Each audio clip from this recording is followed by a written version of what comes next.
നിങ്ങളോട് ചിലർക്കുണ്ടായിരുന്നു ആദ്യത്തെ സെക്ഷൻ സംസാരിച്ചതും വെളിപ്പാട് പുസ്തകത്തിൽ നിന്നാണ്. വേദപുസ്തകത്തിലെ ഒടുവിലത്തെ പുസ്തകം 6-ാം അധ്യായം അതിൻ്റെ 3-4 വാക്യങ്ങളാണ് ആധാരവാക്യങ്ങളായി ഞാൻ എടുത്തത്. ഒരു പ്രവചന ഗ്രന്ഥം, ഒരു വെളിപ്പാട് ഗ്രന്ഥം.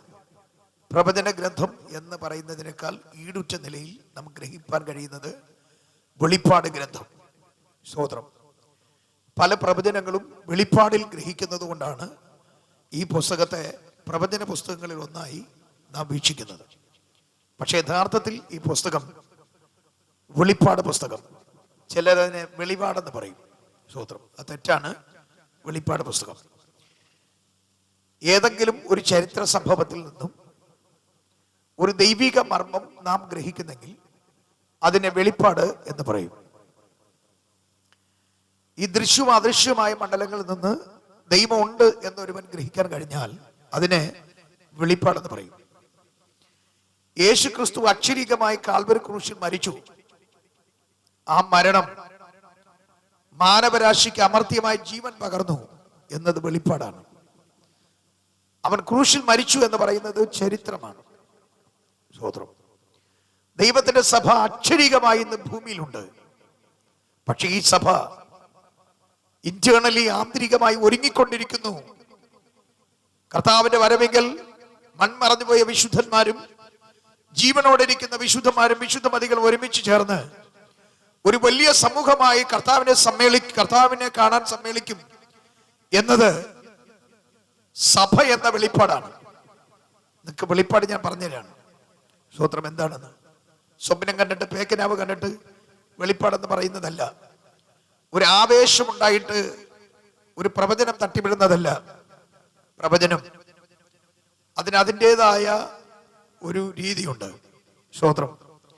ദൈവത്തിന്റെ ശബ്ദം ആര് എവിടെ കേൾപ്പിച്ചാലും അത് നടന്നതോ നടന്നുകൊണ്ടിരിക്കുന്നതോ നടക്കാനോ ഉള്ളതായ ഒരു കാര്യത്തെ പ്രവചനം എന്ന് പറയും. ആമേൻ. ചിലർ പ്രവചനം എന്ന് പറയുന്നത് ഭാവികാല കാര്യങ്ങൾ വിളിച്ചറിയിക്കുന്നത് മാത്രം എന്ന് ചിന്തിക്കുന്നവരുണ്ട്. തെറ്റാണത്. അങ്ങനെയല്ല. നടന്നിരിക്കുന്നതായ ഒരു കാര്യം, നടന്നുകൊണ്ടിരിക്കുന്നതായ ഒരു കാര്യം, നടക്കാൻ പോകുന്നതായ ഒരു കാര്യം, അത് ദൈവം വെളിപ്പെടുത്തി ദൈവശബ്ദമായി അറിയിച്ചാൽ ആ ദൈവശബ്ദത്തെ പ്രവചനം എന്ന് പറയും. ആമേൻ. അല്ലാതെ നാം കിനാവുകൾ കണ്ടുകൊണ്ട് അതിനെ പറയുന്നതോ ഒരു പ്രചോദനം തട്ടി പറയുന്ന കാര്യങ്ങളല്ല പ്രവചനം എന്ന് പറയുന്നത്. പരിശുദ്ധാത്മാവിന്റെ പ്രചോദനത്താൽ നമുക്ക് വചനങ്ങൾ ലഭിക്കാം. സ്തോത്രം. പരിശുദ്ധാത്മാവിന്റെ പ്രചോദനത്താൽ നമുക്ക് ഡിറക്ഷൻ ലഭിക്കും. ഇന്നതെടുക്കാം, ഇന്നതെടുക്കണ്ട, ഇന്നതിനു വേണ്ടി പുറപ്പെടാം, ഇന്നതിനു വേണ്ടി പുറപ്പെടണ്ട. ദൈവാത്മാവിന്റെ പ്രചോദനം. Inspiration is different from the prophecy. പ്രവചനം ഇൻസ്പിറേഷനിൽ നിന്ന്, പ്രചോദനത്തിൽ നിന്ന് വ്യത്യസ്തമാണ്. വെളിപ്പാട് പ്രവചനത്തിൽ നിന്നും വളരെ വ്യത്യസ്തമാണ്. വെളിപ്പാട് പലപ്പോഴും ചരിത്രത്തിന്റെ മർമ്മത്തിൽ നിന്ന് വെളിപ്പെട്ട് വരുന്നതാണ്. ഇനി സമഭാവിയിൽ സംഭവിക്കാൻ പോകുന്ന ചരിത്ര പ്രസിദ്ധമായ സംഭവങ്ങളുടെ മർമ്മപ്രധാനമായ ദൈവശബ്ദമാണ് വെളിപ്പാടെന്ന് പറയുന്നത്. അങ്ങനെ ഒരു പുസ്തകം നമുക്ക് ലഭിച്ചിട്ടുണ്ട്. അതാണ് ഒടുവിലത്തെ പുസ്തകം. വെളിപ്പാടുകൾ ശിഥിലമായി, ശകലങ്ങളായി, ധാരാളം ഭാഗങ്ങളായി വേദപുസ്തകത്തിൽ ഉടനീളം കാണാം. എല്ലാ പുസ്തകങ്ങളും കാണാം. പക്ഷെ ഈ പുസ്തകം നോക്കിയാൽ ഇത് വെളിപ്പാടിന്റെ സമാഹാരമാണ്. അതുകൊണ്ടാണ് ഈ പുസ്തകത്തിന് വെളിപ്പാട് എന്ന പേര് ലഭിച്ചത്. Actually we R standing on revelation. നാം ദൈവത്തിന്റെ സഭ നിലനിൽക്കുന്നത് വെളിപ്പാടിലാണ്. ദൈവപുത്രനെ സംബന്ധിച്ചുള്ള വെളിപ്പാടിൽ നിലനിൽക്കുന്നതാണ് ദൈവത്തിന്റെ സഭ. യേശു ക്രിസ്തുവിന്റെ വെളിപ്പാട് ഒഴിച്ച് നമുക്ക് വേറൊരു വെളിപ്പാടില്ല. സ്തോത്രം.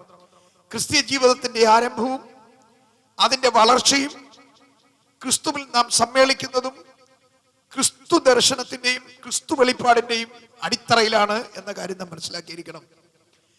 യേശുവിനെ കുറിച്ചുള്ള ഒരു വെളിപ്പാട് നമുക്കുണ്ടായാൽ ഒരു കാലത്തും നാം തെറ്റിപ്പോകയില്ല. സ്തോത്രം. സ്തോത്രം. ആ വെളിപ്പാട് തികച്ചും ഒരു ചരിത്ര മർമ്മമായി അവശേഷിക്കുകയാണ്. അതാണ് Jesus is a historical Christ. യേശു ഒരു ചരിത്ര പുരുഷൻ എന്ന് പറയാൻ കാരണം ജീസസ് ഇനി ലോക ചരിത്രത്തിൽ സംഭവിക്കാൻ പോകുന്ന കാര്യങ്ങളെ കുറിച്ചുള്ള വെളിപ്പാടുകൾ കുത്തി നിറച്ച പുസ്തകത്തിലേക്ക് നമ്മൾ ശ്രദ്ധ തിരിക്കാം. ഞാൻ നേരത്തെ സൂചിപ്പിച്ചതുപോലെ ഈ ദിവസങ്ങളിൽ നിങ്ങളുടെ വിശ്വാസം വർദ്ധിക്കേണ്ടതിനും യേശു ക്രിസ്തുവിന്റെ വരവിനെ സംബന്ധിച്ചുള്ള കാര്യങ്ങൾ ഗ്രഹിക്കേണ്ടതിനും തങ്ങളെ തന്നെ ഒരുക്കാനും മറ്റുള്ളവരെ ഒരുക്കാനും വേണ്ടി അശ്രാന്ത പരിശ്രമം ചെയ്യുന്ന ദിനങ്ങളാണ് ഈ നിമിഷങ്ങൾ. അതിനായ ആധാരവാക്യം 6-ാം അധ്യായം, വെളിപ്പാട് പുസ്തകം 6-ാം അധ്യായം, അതിന്റെ 3-4 വാക്യങ്ങളാണ് നമ്മൾ ശ്രദ്ധിച്ചത്. ഈ വെളിപ്പാട് പുസ്തകം മുഴുവൻ യേശുവിനോട് ചോദിച്ച ചോദ്യത്തിന് ഉത്തരമായി ഒരു സമ്പൂർണ്ണ വെളിപ്പാടായി കർത്താവ് നൽകിയതാണ്. ചോദിച്ച ചോദ്യം ഇതാണ്: യേശുവേ, നിന്റെ വരവിനും ലോക അവസാനത്തിനും അടയാളമെന്ത്? എപ്പോൾ ചോദിച്ചു? വരുവാനുള്ളവൻ വന്നു, തന്റെ വാമൊഴിയായി ശിഷ്യന്മാരോട് സംസാരിച്ചുകൊണ്ടിരിക്കുന്നു. കേട്ട ശിഷ്യന്മാർക്ക് ബോധ്യപ്പെട്ടു യേശു പോവുകയാണ്. 2, അവർക്ക് ബോധ്യപ്പെട്ടു പോയവൻ പോയതുപോലെ തിരിച്ചു വരാൻ പോവുകയാണ്. ഇത് മനസ്സിലാക്കിയ ഒരു കാര്യമാണ്. പണ്ട് പഴയ നിയമ പ്രവാചകന്മാർ ഒരളവിൽ നിന്ന് ഗ്രഹിച്ചിരുന്നു. അവർ ചൊല്ലി തന്നിരുന്നു, അവനിതാ വരുന്നു എന്ന്. സ്തോത്രം. യേശുവിന്റെ കാലത്ത് യേശു കൂടെ അവരോട് കൂടെ ശിഷ്യന്മാരോട് കൂടെ ജനതയോടുകൂടെ നടന്നപ്പം അവർ മനസ്സിലാക്കിയ ഒരു സത്യമാണ്: യേശു പോകുന്നു, അവൻ മടങ്ങി വരും. സഭ ഉണ്ടായ നാൾ മുതൽ ഇന്ന് വരെ ദൈവസഭയ്ക്ക് ലഭിച്ച വെളിപ്പാടാണ്: യേശു ഇവിടെ ജീവിച്ചിരുന്നു, യേശു പോയി, അവൻ മടങ്ങി വരും. ഹല്ലേലൂയ. നമ്മുടെ ഏറ്റവും വലിയ പ്രത്യാശ യേശുവിന്റെ മടങ്ങി വരവാണ്. എന്നെ കേൾക്കുന്ന ഏതെങ്കിലും ക്രിസ്ത്യാനികൾ പുറത്തുണ്ടെങ്കിൽ അവരുടെ ആഴങ്ങളിൽ വ്യാപരിക്കുന്ന ഒരു ഒരു ഒരു ചിന്ത യേശു മടങ്ങി വരും എന്ന ചിന്തയാണ്. യേശു മടങ്ങി വരും എന്ന ചിന്ത ഉണ്ടെങ്കിൽ ആ വ്യക്തി വിശ്വസ്തതയുടെ മാർഗം തിരഞ്ഞെടുക്കും. യേശു ക്രിസ്തുവിന്റെ മടങ്ങി വരവിന്റെ ചിന്തയാണ് ഒരു വ്യക്തി വിശ്വസ്തനായി ജീവിക്കണമോ അവിശ്വസ്തനായി ജീവിക്കണമോ എന്നുള്ളത്. സ്തോത്രം. കർത്താവിന്റെ വരവിനെ കുറിച്ചുള്ള ചിന്തകൾ ഒരു മനുഷ്യനെ ഉണർത്തുന്നില്ലെങ്കിൽ we can see the unfaithfulness in his life. അവന്റെ ജീവിതത്തിലുടനീളം അവിശ്വസ്തത കാണാൻ പറ്റും. ഇന്ന് അനേക പ്രിയപ്പെട്ടവർ ചെയറുകൾ ഇവിടെ ഒഴിഞ്ഞു കിടക്കുകയാണ്. എന്നെ കേൾക്കുന്ന പല പ്രിയപ്പെട്ടവർ പുറത്തു നിന്ന് കേൾക്കുന്നവർ ഇന്ന് ആലയത്തിന്റെ അങ്കണത്തിലേക്ക് പോയിട്ടില്ല. സ്തോത്രം. കർത്താവദാസൻ സൂചിപ്പിച്ചതുപോലെ പലവിധ എക്സ്ക്യൂസസുകളുണ്ട്. ആലയത്തിനകത്ത് കയറി ആരാധിക്കാൻ കഴിഞ്ഞില്ലെങ്കിൽ ആലയത്തിന് പുറത്ത് റോഡിലെങ്കിലും വണ്ടി പാർക്ക് ചെയ്ത് ഈ വിശുദ്ധ പ്രഭാത ദിവസം ദൈവത്തെ ആരാധിച്ചാൽ അത് നിന്റെ വിശ്വസ്തതയാണ്. കാരണം നിന്റെ ദൈവമായ കർത്താവിനെ നീ പൂർണ്ണ ഹൃദയത്തോടും പൂർണ്ണ ആത്മാവോടും പൂർണ്ണ ശക്തിയോടും കൂടെ ആരാധിക്കുക. എവിടെ? ദൈവം വിളിച്ചു വേർതിരിച്ച വിശുദ്ധന്മാരുടെ ഗണത്തിൽ. എങ്ങനെ? സത്യ നമസ്കാരികൾ എന്നെ സത്യത്തിലും ആത്മാവിലും നമസ്കരിക്കുന്ന നാഴിക വരുന്നു. അങ്ങനെ തന്നെ. സ്തോത്രം. ഇത് ജീവിതത്തിന്റെ വിശ്വസ്തതയുടെ ഒരു ഭാഗമാണ്. നമ്മെ കർത്താവ് രക്ഷിച്ചതുകൊണ്ട്, നമ്മെ വിടുവിച്ചതുകൊണ്ട്, പാപങ്ങളെ ക്ഷമിച്ചതുകൊണ്ട്, രോഗങ്ങളെ സൗഖ്യമാക്കിയതുകൊണ്ട്, പിശാചിന്റെ കയ്യിൽ നിന്ന് വിടുവിച്ചതുകൊണ്ട്, ലോക ജനതയുടെ ചട്ടക്കൂടുകളിൽ നിന്നും നമ്മെ പുറത്തു കൊണ്ടുവന്ന വിശ്വസ്തയുടെ മാർഗം നമ്മെ ഏൽപ്പിച്ചതുകൊണ്ട്, നിത്യതയ്ക്ക് വേണ്ടി ദൈവം നമ്മെ ഒരുക്കുന്നത് കൊണ്ട്, അവന്റെ ജീവൻ നമ്മളിൽ പ്രവേശിച്ചതുകൊണ്ട്, അവന്റെ ആത്മാവിനെ നമ്മുടെ മേൽ പ്രദാനം ചെയ്തുകൊണ്ട്, നിത്യതയ്ക്ക് വേണ്ടി അവൻ നമ്മെ ഒരുക്കിക്കൊണ്ടിരിക്കുന്നതുകൊണ്ട്, അവൻ നമുക്ക് വേണ്ടി ഒരു മനോഹരമായ ഭവനം എന്നേക്ക് പാർക്കാൻ ഒരുക്കുന്നതുകൊണ്ട്, അവൻ തിരിച്ചു വരുന്നത് കൊണ്ട് ഭക്തിയോടുകൂടി നാം ആരാധിക്കുന്നു. ഹല്ലേലൂയ. യേശു ക്രിസ്തുവിന്റെ വരവിന്റെ ലക്ഷണങ്ങളാണ് നാം കേട്ടുകൊണ്ടിരിക്കുന്നത്. യേശു ക്രിസ്തുവിന്റെ വരവിന്റെ ലക്ഷണങ്ങളിൽ അതിപ്രധാനമായ പല കാര്യങ്ങൾ നമ്മൾ കഴിഞ്ഞ ആഴ്ചവട്ടങ്ങളിൽ ഓൺലൈൻ പ്രോഗ്രാമിൽ കേട്ടതാണ്. സ്തോത്രം. വിശ്വാസികളുടെ ആത്മനിറവ് നഷ്ടപ്പെടുമെന്നും ബഹുഭൂരിപക്ഷം പേര് ആത്മതീക്ഷ്ണതയും ജ്വലനവും നഷ്ടപ്പെട്ട് അവിടെ വിളക്ക് കെട്ടുപോകുമെന്നും, സ്തോത്രം, അനേകം പേര് മലിനപ്പെട്ട് സ്വാർത്ഥതയിലേക്ക് മടങ്ങിപ്പോകുമെന്നും ഒക്കെയുള്ള ആപ്തവാക്യങ്ങൾ നമ്മൾ കേട്ടു. ഇന്ന് പ്രഭാതത്തിൽ ഞാൻ പ്രത്യേകിച്ച് യേശു ക്രിസ്തുവിന്റെ വരവിന്റെ ലക്ഷണങ്ങളെ കുറിച്ച് പറഞ്ഞപ്പം യുദ്ധങ്ങളെയും യുദ്ധശ്രുതികളെയും കുറിച്ച് നിങ്ങൾ കേൾക്കും എന്ന് യേശു മത്തായി സുവിശേഷം 6-ാം അധ്യായം അതിന്റെ മത്തായി സുവിശേഷം 24-ാം അധ്യായം അതിന്റെ 6-7 വാക്യങ്ങൾ ഉദ്ധരിച്ച് പറയുവാനായിട്ടിടയായി. അതിന്റെ തുടർച്ചയായിട്ടുള്ളൊരു ഭാഗമാണ് ഈ വെളിപ്പാട് പുസ്തകം 6-ാം അധ്യായം 3-4 വാക്യങ്ങൾ എന്ന് പറയുന്നത്. ഞാൻ ആ വിശദാംശങ്ങളിലേക്ക് ഇറങ്ങുന്നതിന് തൊട്ട് മുമ്പ് യേശുവോട് ചോദിച്ച ചോദ്യം, നിന്റെ വരവ് എപ്പോൾ സംഭവിക്കും? ലോകാവസാനം എപ്പോൾ സംഭവിക്കും? ലോകത്തിലെ മനുഷ്യർക്ക് ഇന്ന് ചോദിക്കാൻ ഉള്ള ഏറ്റവും വലിയ ചോദ്യം. ഈവൻ നമ്മുടെ പ്രധാനമന്ത്രി പോലും യേശു ക്രിസ്തുവിനെ കുറിച്ചുള്ള സന്ദേശം കേട്ടാൽ അദ്ദേഹം പോലും തിരിച്ചു മറുപടി പറയാൻ കേൾക്കാൻ സാധ്യതയുണ്ട്. അത് എപ്പോൾ സംഭവിക്കും? അതെപ്പോൾ സംഭവിക്കും? നമ്മുടെ ചോദ്യമാണ്, അത് എപ്പോൾ സംഭവിക്കും? അത് എപ്പോൾ സംഭവിക്കുമെന്ന് വളരെ വ്യക്തമായി എഴുതിയിരിക്കുന്ന പുസ്തകമാണ് വെളിപ്പാട് പുസ്തകം. സ്തോത്രം. 4-1 മുതൽ വാക്യങ്ങൾ. സ്തോത്രം. വായിച്ചു. അനന്തരം സ്വർഗത്തിൽ ഒരു വാതിൽ തുറന്നിരിക്കുന്നത് ഞാൻ കണ്ടു. മതി മതി. ആ ആദ്യത്തെ പദം വളരെ കാര്യമായി ശ്രദ്ധിക്കണം. അനന്തരം. ഇംഗ്ലീഷിലൊക്കെ അല്പം കൂടെ നല്ല പദങ്ങൾ ചേർത്തിരിക്കുന്നു. The phrases are very good in translation. അവിടെ എഴുതിയിരിക്കുന്നത് ആഫ്റ്റർ ദീസ് തിങ്സ് എന്നാണ്. അനന്തരം ദസ് എന്ന വാക്കിന് പകരം വാസ്തവത്തിൽ ആഫ്റ്റർ ദീസ് തിങ്സ്, ഇവകൾക്ക് ശേഷം, ഇതിന് ശേഷം എന്ന പദങ്ങളാണ് വിവർത്തനത്തിൽ വരേണ്ടത്. അതിന് ഒറ്റ വാക്ക് ചേർത്തിരിക്കുന്നതാണ് അനന്തരം. മൂലഭാഷയിൽ മേത്ത ടൗട്ട എന്നറിയപ്പെടുന്ന 2 പദങ്ങൾ ചേർത്താണ് അനന്തരം എന്ന പദം കൊടുത്തിരിക്കുന്നത്. ആദ്യത്തെ പദം ഒരു പ്രിപ്പോസിഷനാണ്, മേഥ എന്ന് പറയുന്നത്. അത് ഗ്രീക്ക് ഭാഷയിൽ അക്യൂസേറ്റീവ് കേസ് എന്ന് പറയും. അക്യൂസേറ്റീവ് കേസ് വന്നാൽ അതിന്റെ അർത്ഥം ആഫ്റ്റർ എന്നാണ്. ടൗട്ട എന്ന് പറയുന്നത് ഒരു ന്യൂട്രൽ നൗൺ ആണ്. തിങ്സ് എന്ന് പറയും. രണ്ടും കൂടെ ചേർത്ത് ട്രാൻസ്ലേറ്റ് ചെയ്യുമ്പോൾ ഇത് പ്ലൂറൽ. ടൗട്ട എന്ന് പറയുന്ന ഒരു പ്ലൂറൽ ഫോം ആയതുകൊണ്ട് these things, after these things, ഇവകൾക്ക് ശേഷം എന്നർത്ഥം. ഈ പദത്തിൽ നിന്നാണ് അനേകം പേർ ദുരുപദേശം പ്രസംഗിക്കാൻ തുടങ്ങിയത്. സ്തോത്രം. ഇവകൾക്ക് ശേഷം എന്നതിന് അനേകം ദുരുപദേശകന്മാർ, പെന്തിക്കോസ്ത് ദുരുപദേശകന്മാർ, സഭ ഇവിടെ നിന്ന് എടുക്കപ്പെട്ടതിന് ശേഷം എന്ന് വ്യാഖ്യാനിച്ചു. സ്തോത്രം.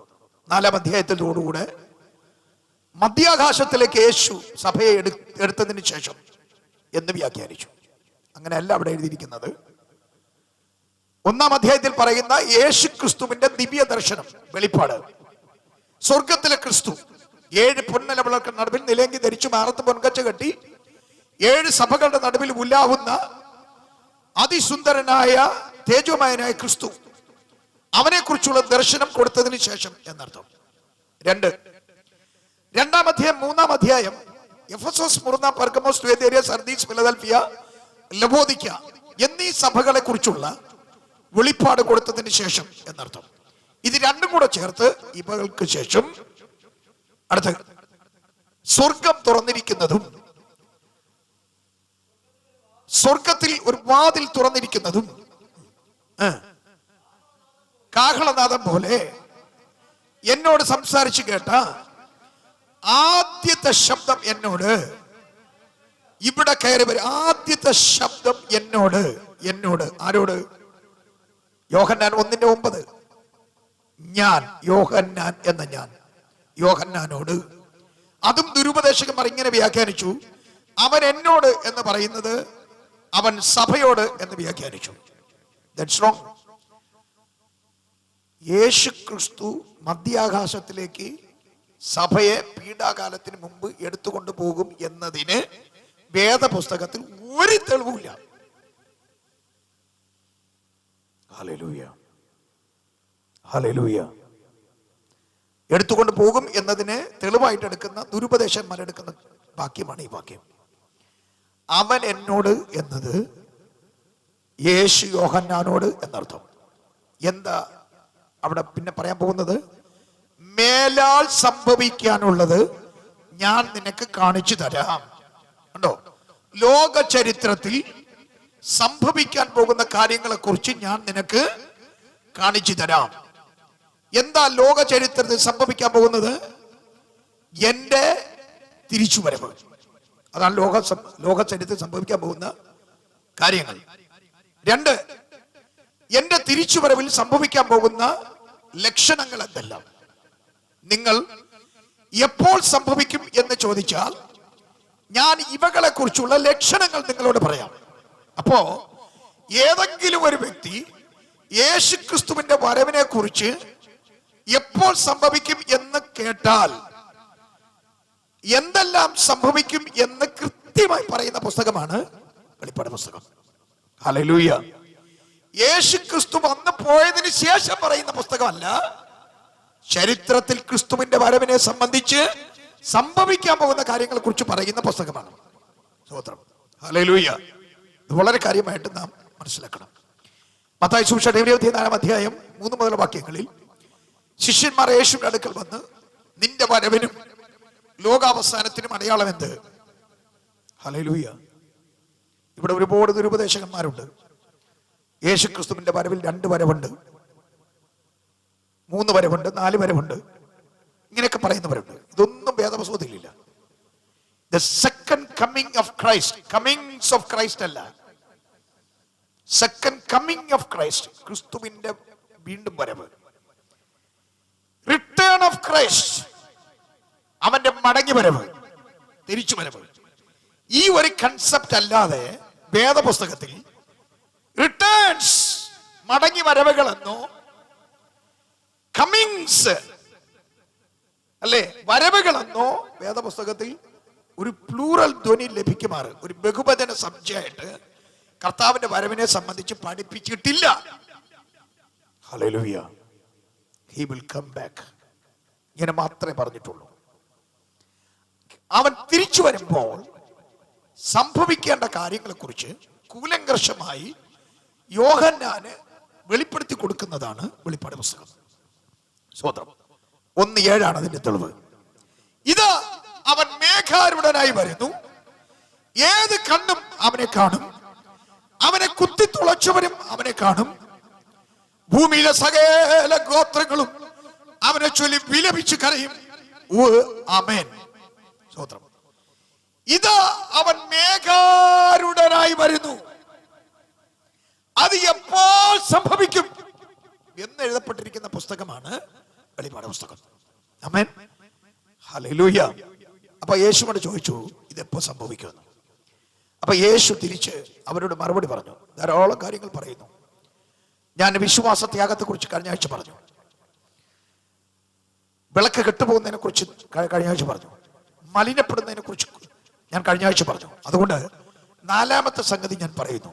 6ാം വാക്യം, നിങ്ങൾ യുദ്ധങ്ങളെയും യുദ്ധശ്രുതികളെയും കുറിച്ച് കേൾക്കും. War and rumours of wars, യുദ്ധങ്ങളെയും യുദ്ധശ്രുതികളെയും കുറിച്ച് കേൾക്കും, എന്നാൽ അത് അവസാനമല്ല. എന്ന് പറഞ്ഞാൽ സകല രാജ്യങ്ങളും അങ്ങോട്ടും ഇങ്ങോട്ടും യുദ്ധങ്ങൾ ചെയ്യുമ്പോ മനുഷ്യർ വിചാരിക്കും ഇത് ലോകാവസാനം. അങ്ങനെയാണല്ലോ സയൻസ് പോലും പറയുന്നത്.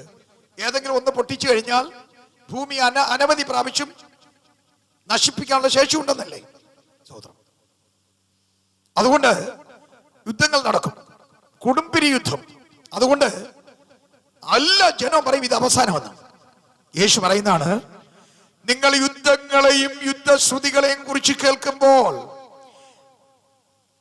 അത് അവസാനമല്ല, ലോകാവസാനമല്ല, പ്രസ്തുത എന്റെ വരവിന്റെ ലക്ഷണമാണ് എന്ന് പറയുന്നതാണ്. നിങ്ങൾ ആരും ചിന്തിക്കരുത് ലോകാവസാനമാണെന്ന്. ലോകാവസാനം മനുഷ്യർ തമ്മിലുള്ള യുദ്ധത്തിൽ സംഭവിക്കുന്നതല്ല. ലോകാവസാനം 2 പത്രോസിൽ 3:10 എഴുതിയിട്ടുണ്ട്.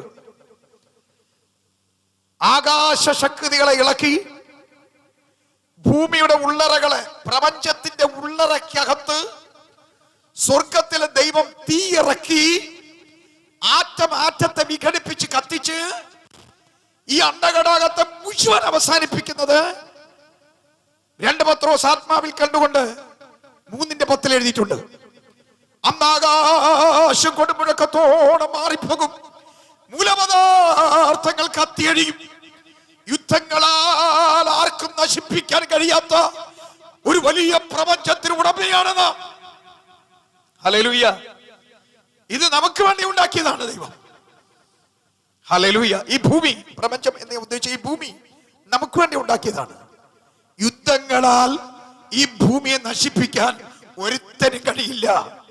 എത്ര അണുവായുധങ്ങൾ നിർമ്മിച്ചാലും, എത്ര മാരകായുധങ്ങൾ ഉണ്ടാക്കി വെച്ചാലും ദൈവം ചലിപ്പിക്കാതെ ഇവരന് ഒന്നും ചെയ്യാൻ പറ്റില്ല എന്ന് എഴുതപ്പെട്ടിരിക്കുന്ന പുസ്തകമാണ് ദിവ്യ വെളിപ്പാട്. ഹല്ലേലൂയ. അതുകൊണ്ട് ആരാനും നിങ്ങളോട് യുദ്ധങ്ങളാൽ ലോകത്തെ അവസാനിപ്പിക്കുമെന്ന് പറഞ്ഞാൽ അത് തെറ്റെന്ന് നിങ്ങൾ പറയണം. ശാസ്ത്രം പലതും പിന്നീട് തിരുത്തിയിട്ടുണ്ട്. അതുപോലെ ശാസ്ത്രലോകം പോലും ഇനിയും തിരുത്താൻ ഒരുപാട് കാര്യങ്ങളുണ്ട്. അതുകൊണ്ട് യുദ്ധങ്ങളും യുദ്ധശ്രുതികളും നിങ്ങൾ കേൾക്കും, എന്നാൽ അത് ലോകാവസാനം അല്ല. പിന്നെന്ത്? യേശു ക്രിസ്തുവിന്റെ വരവിന്റെ ലക്ഷണങ്ങളാണ്. ഹല്ലേലൂയ. അവൻ വാതിൽക്കലായിരിക്കുന്നു എന്നതിന്റെ ലക്ഷണമാണ് എന്നാണ് തിരുവെടുത്ത് പറയുന്നത്. സ്തോത്രം. നമ്മുടെ കഴിഞ്ഞ മാസത്തിന് മുമ്പുള്ള ദിവസങ്ങളെ പരിശോധിച്ചു നോക്കൂ. ഇന്ത്യയും ചൈനയും തമ്മിൽ ഒരു സീസ്ലെസ് വാർ എന്ന ആളുകൾ പറഞ്ഞു. നിർത്താൻ കഴിയാത്ത യുദ്ധം. തൊട്ടടുത്ത് പാകിസ്ഥാൻ ദിനം പ്രതി ആക്രമിച്ചുകൊണ്ടിരിക്കുന്നു. സഹോദരം, അഫ്ഗാനിസ്ഥാനിൽ പ്രശ്നം. തൊട്ടടുത്ത അയൽരാജ്യങ്ങളാണ്. ഈവൻ നമ്മളെ പിള്ളേരിറങ്ങി, ഇന്ത്യയിലെ കൊച്ചു പിള്ളേർ, ഒരു 10 വയസ്സിന് കീഴേറവുള്ള പിള്ളേരിറങ്ങി യുദ്ധം ചെയ്താൽ തോൽപ്പിക്കാവുന്ന നേപ്പാൾ ഇന്ത്യക്കെതിരെ വിരൽ ചൂണ്ടി യുദ്ധത്തിന് വന്നു. കണ്ടോ? The rumors, ശ്രുതി എന്ന് പറഞ്ഞാൽ ചുറ്റും സ്വത്രം ശബ്ദ കോലാഹലം ഉണ്ടാകുന്നു. 4000-ഓ 6000-ത്തിലധികം മിസൈലുകൾ ഹമാസ് ഗാസയിൽ നിന്നും ഇസ്രായേലിലേക്ക് തൊടുത്തുവിട്ടു. അതിനെ തുടർന്ന് യോർദാൻ ഇസ്രായേലിനെതിരെ വരുന്നു. ഇറാന്റെ വാർഷിപ്പ് ഇറാനിൽ നിന്നും നേരെ ഹമാസിനെ സഹായിക്കാനായിട്ട് വരുന്നു. ടർക്സ് പിന്തുണ നൽകുന്നു. കണ്ടോ? എത്ര മിഡിൽ ഈസ്റ്റ് കൺട്രീസുകൾ ഹമാസിനെ പിന്തുണ നൽകിക്കൊണ്ട് രംഗപ്രവേശം ചെയ്യുന്നു. സ്വതന്ത്രം. സൗദിയും യമനും തമ്മിലുള്ള നിരന്തര പോരാട്ടങ്ങൾ നമ്മൾ കണ്ടു. ലിബിയൻ പോരാട്ടം നമ്മൾ കണ്ടു. സിറിയ നാനാവിധമായി തീർന്ന് നമ്മൾ അറിഞ്ഞു. ഇറാഖ് ശൂന്യമായത് അറിഞ്ഞു യുദ്ധത്തിൽ. സ്വതന്ത്രം. റഷ്യ ഉക്രൈനെ തിരിഞ്ഞു, ഉക്രൈൻ റഷ്യക്കെതിരെ തിരിഞ്ഞു. ഫ്രാൻസ് മുതലായ രാജ്യങ്ങൾ വാർഷിപ്പായിട്ട് മൂവ് ചെയ്തു. ചൈനയിലെ ഒരു മിലിറ്ററി ഉദ്യോഗസ്ഥൻ US-നെതിരെ ചലഞ്ച് ചെയ്തു. US ഉപരോധങ്ങൾ ഏർപ്പെടുത്തി ചൈനക്കെതിരെ. സ്വതന്ത്രം. ഏത് രാജ്യമാ യുദ്ധത്തിൽ ഇടപെടാതിരിക്കുന്നത്? റഷ്യയുടെ ഉള്ളറയിലും പൊട്ടിത്തെറിക്കാവുന്ന യുദ്ധശ്രുതികൾ, ഇന്ത്യക്കകത്ത് യുദ്ധശ്രുതികൾ, നാനാദേശങ്ങളിൽ യുദ്ധശ്രുതികൾ ഉയർന്നുകൊണ്ടിരിക്കുന്നു. ഈ ലോക്ക്ഡൗൺ കാലത്തും അത് സംഭവിച്ചുകൊണ്ടിരിക്കുന്നു. ആർക്കാ സമാധാനം? സ്വതന്ത്രം. ഇനി ഒരൊറ്റ കാര്യം വേദപുസ്തക പ്രകാരം നടന്നാൽ മതി. എല്ലാ രാജ്യങ്ങളും കൂടെ ഇരുചേരിയിൽ വന്നാൽ മതി എന്നുള്ളതാണ്. 2 ചേരിയിൽ വന്ന് യുദ്ധത്തിന് വേണ്ടി ഒരുങ്ങിക്കഴിഞ്ഞാൽ സ്വതന്ത്രം ഈ വചനം പൂർണ്ണമായും നിറവേറി കഴിഞ്ഞിരിക്കും. യേശു ക്രിസ്തുവിന്റെ ലക്ഷണങ്ങളിൽ ഏറ്റവും വലുത് സംഭവിച്ചു കഴിഞ്ഞിരിക്കും. ആമേൻ. 1-2 ലോകമഹായുദ്ധങ്ങളിൽ ലോകരാഷ്ട്രങ്ങൾ ഇരുചേരിയിൽ വന്നതുപോലെ ആമേൻ എല്ലാം കൂടെ ഇരുചേരിയിൽ വന്നു ചേർന്നാൽ മാത്രം മതി എന്നതാണ് ദൈവവചനത്തിൽ ഇനി നിറവേറാൻ കിടക്കുന്ന ഒരു സംഭവം എന്ന് പറയുന്നത്. സ്തോത്രം. അപ്പോൾ കർത്താവ് പറയുന്നത് യുദ്ധങ്ങളെയും യുദ്ധശ്രുതികളെയും കുറിച്ച് നിങ്ങൾ കേൾക്കും. അത് ലോകാവസാനമല്ല, പക്ഷേ എൻ്റെ വരവിൻ്റെ ലക്ഷണങ്ങളാണ്. അങ്ങനെയാണെങ്കിൽ നമുക്ക് പറയാൻ പറ്റും, this is the time we leave in a biblical time. ആമേൻ. സ്തോത്രം. ബൈബിൾ കാലഘട്ടത്തിൽ നാം ജീവിക്കുകയാണ്. പറ, വേദപുസ്തക നിവർത്തിയുടെ കാലഘട്ടത്തിൽ ഞാനും നിങ്ങളും ജീവിക്കുകയാണ്. ഹല്ലേലൂയ. അതിന്റെ വെളിപ്പാട് പുസ്തകത്തിന്റെ പ്രവചനമാണ് ഈ 6-ാം അധ്യായം 3-4 വാക്യങ്ങൾ. അവിടെ എഴുതിയിരിക്കും, നോക്കൂ, വായിക്കൂ. അവൻ 2-ാം മുദ്ര പൊട്ടിച്ചപ്പോൾ, ആരാണ് ഈ അവൻ? നസ്രയനായ യേശു ക്രിസ്തു. ആർക്കാ ഈ മുദ്രയുള്ള പുസ്തകം കിട്ടിയത്? യേശു ക്രിസ്തുവിന്. 6-ാം അധ്യായം വായിച്ചാലും 5-ാം അധ്യായം വായിച്ചാലും നിങ്ങൾക്ക് മനസ്സിലാക്കാൻ പറ്റും. 5-ാം അധ്യായത്തിന്റെ മുഴുവൻ വിശദീകരണം എന്ന് പറയുന്നത് ലോക ചരിത്രത്തിൽ സംഭവിക്കാൻ പോകുന്ന കാര്യങ്ങളെ കുറിച്ച് സ്വർഗം എഴുതി മുദ്രയിട്ടിരിക്കുന്നു. ഈ പുസ്തകം വാങ്ങിച്ച് തുറന്ന് ഇതിൽ എഴുതിയിരിക്കുന്നത് പോലെ ലോകത്ത് നടപടിക്രമങ്ങൾ ചെയ്യണം. അതിന് യോഗ്യനാർ എന്ന് സ്വർഗത്തിലൊരു ശബ്ദമുണ്ടായി. സ്വർഗലോക ജീവികളോ ദൂതന്മാരോ കെരൂബുകളോ വിശുദ്ധന്മാരോ മൂപ്പന്മാരിലോ ആരും ഒരാൾ മുന്നോട്ട് വന്നില്ല. അതുകൊണ്ട് 5:5-5:6 വായിച്ചാൽ, പുസ്തകം വാങ്ങിക്കുവാനും അത് തുറപ്പാനും അത് നടപ്പിലാക്കുവാനും യോഗ്യനായി ഒരുവനെ കണ്ടു. അവൻ അറുക്കപ്പെട്ട കുഞ്ഞാടായ ക്രിസ്തു എന്നെഴുതിയിരിക്കുന്നു. അപ്പൊ അവൻ എന്നെഴുതിയിരിക്കുന്ന പ്രയോഗം ഈ ലോകത്ത് ഇനി ചരിത്രപരമായി സംഭവിക്കേണ്ടത് നടത്തുവാൻ ആർക്ക് അധികാരമുണ്ട് എന്ന് ചോദിച്ചാൽ നാം ആരാധിക്കുന്ന ക്രിസ്തുവിനെ. Hallelujah, hallelujah.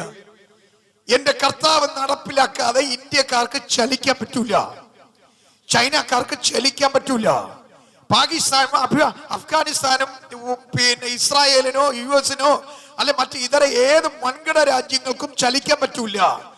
അവൻ എന്ന പ്രയോഗം വളരെ ഇമ്പോർട്ടന്റ് ആണ്. ഹീ എന്ന് പറഞ്ഞാൽ യുദ്ധം നയിക്കുന്നവൻ, യുദ്ധവീരനായ സൈന്യങ്ങളുടെ യഹോവയായ ദൈവം എന്ന് പറയുന്ന ഭാഗമാണ്. സ്തോത്രം. അല്ലാതെ യാദൃശ്യമായി ഇവിടെ ഒന്നും സംഭവിക്കുന്നില്ല.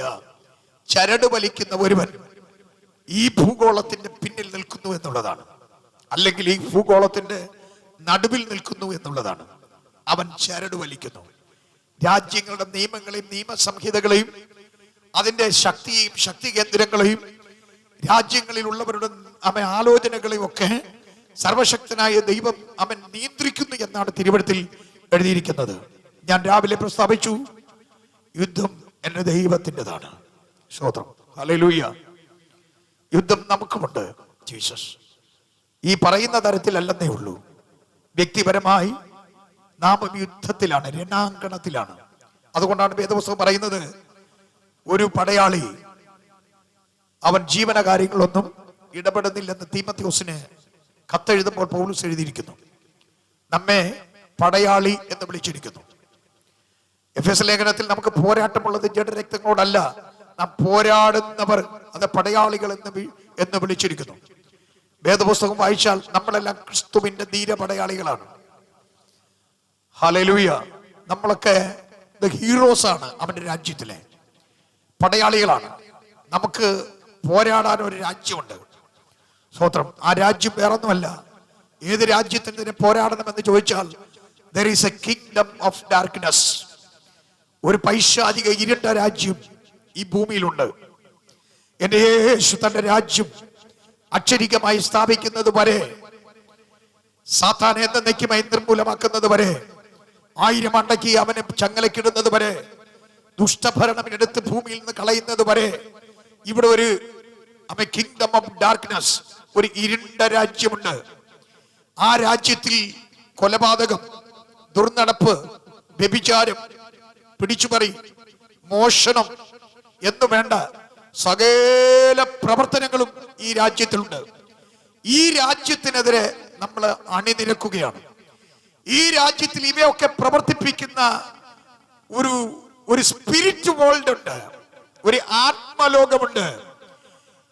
ഈ ലോകത്തിൽ, ഇരുണ്ട ലോകത്തിൽ ജീവിക്കുന്ന ആത്മരൂപങ്ങളുണ്ട്, ആത്മസ്വരൂപങ്ങളുണ്ട്, ആത്മസാദൃശ്യങ്ങളുണ്ട്, ആത്മജീവികളുണ്ട്. അവരെ അടച്ച് വേദപുസ്തകം സൈറ്റാൻ എന്ന് വിളിക്കുന്നു. സാത്താൻ എന്നതൊരു സംഘടിത നാമരൂപമാണ്. എന്ന് പറഞ്ഞാൽ എണ്ണമറ്റ ആളുകൾ ഒരുമിച്ച് കൂടി ഒറ്റ പേരിൽ അറിയപ്പെടുമ്പോഴാണ് സംഘടിത നാമരൂപം എന്ന് മലയാള വ്യാകരണത്തിൽ പറയുന്നത്. സാത്താൻ എന്ന് പറയുന്നത് ഇന്യൂമറസ് ഈവിൾ സ്പിരിറ്റ്സ് എന്നാണ് അതിന്റെ അർത്ഥം. സ്വതന്ത്രം. ഇവർ ഈ രാജ്യത്ത് പ്രവർത്തിക്കുന്നു, ഇരുണ്ട രാജ്യത്ത്.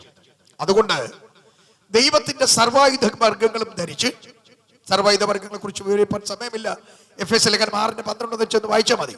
സർവായുധ വർഗങ്ങൾ ധരിച്ചുകൊണ്ട് ആത്മബലം ഏറ്റെടുത്ത് പരിശുദ്ധാത്മാവിന്റെ അധികാരത്തിൽ വചനമെന്ന വലിയ വാള് കരങ്ങളിൽ ഏന്തിക്കൊണ്ട് ഒരു മനുഷ്യൻ ക്രിസ്തുവിലായാൽ ആ ക്രിസ്തുവിലായ സമയം മുതൽ ഒടുക്കത്തെ നാൾ വരെ ഒന്നുകിൽ ക്രിസ്തുവിൽ അവൻ മരിക്കണം, അല്ലെങ്കിൽ യേശു പ്രത്യക്ഷനാകണം. അതുവരെ ഇരുണ്ട രാജ്യത്തിനെതിരെ നമുക്കൊരു പോരാട്ടമുണ്ട്. ഹല്ലേലൂയ. ഒന്ന്, അത് നമുക്ക് സ്വയം സംരക്ഷണം നൽകും. രണ്ട്, നമ്മുടെ ടെറിറ്ററി നമ്മൾ വർദ്ധിപ്പിക്കും. ഹല്ലേലൂയ. ഏതെങ്കിലും ഒരു രാജ്യം യുദ്ധത്തിൽ ഏർപ്പെട്ട് വിജയിക്കുന്ന പക്ഷം, ഒന്ന്, ആ രാജ്യത്തിന് സുരക്ഷിതത്വം കിട്ടും. രണ്ട്, ആ യുദ്ധം മുഖാന്തരം കെടുതികൾ മാറാനുള്ള നന്മ കിട്ടും. ഇതുപോലെ നാം ഒരു യുദ്ധത്തിൽ ഏർപ്പെടുമ്പോ സ്വാഭാവികമായി കെടുതികൾ വരാം, സ്വാഭാവികമായി കുറവുകൾ വരാം, സ്വാഭാവികമായി നഷ്ടങ്ങൾ സംഭവിക്കാം. പക്ഷേ നന്നായി വിശ്വസ്തയോടെ പോരാടുന്ന ഒരു പോരാളിയെ സംബന്ധിച്ചിടത്തോളം അവനും അവന്റെ കുടുംബവും അവനും അവന്റെ കുഞ്ഞുങ്ങളും അവനും അവന്റെ സമ്പത്തും അവനും അവനുള്ള സകല നന്മകളും സുരക്ഷിതമായിരിക്കും. മറ്റുള്ളവർ പോരാടട്ടെ എന്ന് കരുതിയിരിക്കരുത്. We are, each and everybody are the soldiers in the kingdom of light. ഈ വെളിച്ചത്തിന്റെ രാജ്യത്തിന്റെ പ്രതിനിധികളായി യുദ്ധസന്നാഹത്തോടെ നീങ്ങേണ്ട പടയാളികളാണ് ഞാൻ നിങ്ങളും. ഹല്ലേലൂയ. ഓരോ യുദ്ധത്തിൽ നിങ്ങൾ വിജയിക്കും തോറും കെടുതികൾക്ക്, നഷ്ടങ്ങൾക്ക് പരിഹാരവും നന്മയുടെ വലിപ്പവും അതിരുകളുടെ വിസ്തൃതിയും, എബേസിന്റെ ദൈവം കൂടെ ഇരുന്ന് അവന്റെ അതിരുകളെ വിശാലമാക്കിയതുപോലെ നമ്മുടെ സാമ്പത്തിക അതിരുകളെ, ബുദ്ധിമണ്ഡലത്തിലെ അതിരുകളെ, ആരോഗ്യത്തിന്റെ അതിരുകളെ, സ്നേഹബന്ധങ്ങളുടെ അതിരുകളെ, ജീവിതത്തിന്റെ നാനാതുറയിലുള്ള സമസ്ത അനുഗ്രഹങ്ങളുടെ അതിരുകളെ അവൻ വിശാലമാക്കും. കാരണം ഈ യുദ്ധത്തിൽ നാം ഒറ്റയ്ക്കല്ല. നിന്റെ വശത്ത് 1000 പേരും നിന്റെ വലതുവശത്ത് 10,000 പേരും വീഴും, എങ്കിലും അത് നിന്നോട് അടുത്ത് വരികയില്ല. യഹോവയായ ദൈവം യുദ്ധസന്നദ്ധനായി നമ്മോട് കൂടെ ഇരുന്ന് അവൻ നമ്മുടെ മധ്യേ പ്രവർത്തിക്കുന്നത് കൊണ്ട് വിജയം ഉറപ്പാണെന്നാണ്. സ്തോത്രം.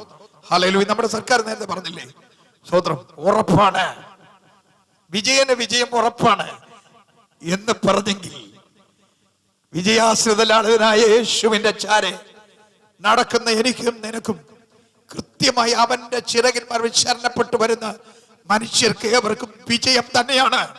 ഇന്ന് പരാജയത്തിന്റെ പടുഗർത്തങ്ങളിലേക്ക് നോക്കി ഏതെങ്കിലും തോൽവി സംബന്ധിച്ച് ഭാരപ്പെട്ടിരിക്കുന്നെങ്കിൽ കർത്താവിന്റെ ദാസന്മാരിൽ ഒരുവൻ കഴിഞ്ഞ ദിവസം വിളിച്ചു പറഞ്ഞതുപോലെ നിങ്ങൾ മടങ്ങി വരിക. Hallelujah, hallelujah. സഭായോഗം മുടക്കി അടിയന്തരത്തിന് പോയാൽ തോറ്റു. സഭായോഗം മുടക്കി, യാദവ് മുടക്കി പോയാൽ തോറ്റു. സഭായോഗം മുടക്കി വേറെ ഏത് പണി ചെയ്താലും പിന്നെ വാസ്തവത്തിൽ തോറ്റുപോകും. സ്തോത്രം. ഹല്ലേലൂയ. Thank you Lord. ഞാൻ എൻ്റെ വൈഫിനോട് രാവിലെ പറഞ്ഞു, സജിയിലോട് ഇന്നലെ വിളിച്ചു പറഞ്ഞു 7:30 മണിക്ക് ഹോസ്പിറ്റലിൽ കയറണം. ഞാൻ പറഞ്ഞ ആദ്യത്തെ സെഷനിൽ കയറി ആരാഴ്ചയിട്ട് പോകാൻ പറഞ്ഞു. അവൾ ഒരുങ്ങി ഇടപ്പഴിഞ്ഞ് ഹോളി വന്നു. അപ്പം ഞങ്ങൾ ഇവിടെ വന്നുകൊണ്ടിരുന്നപ്പം ഇടപ്പഴിഞ്ഞ് ഹോളിയിലൊന്നും അല്ല, നേരത്തെ കേൾക്കണം, വോയിസ് മെസ്സേജ് ഇട്ടിരുന്നു.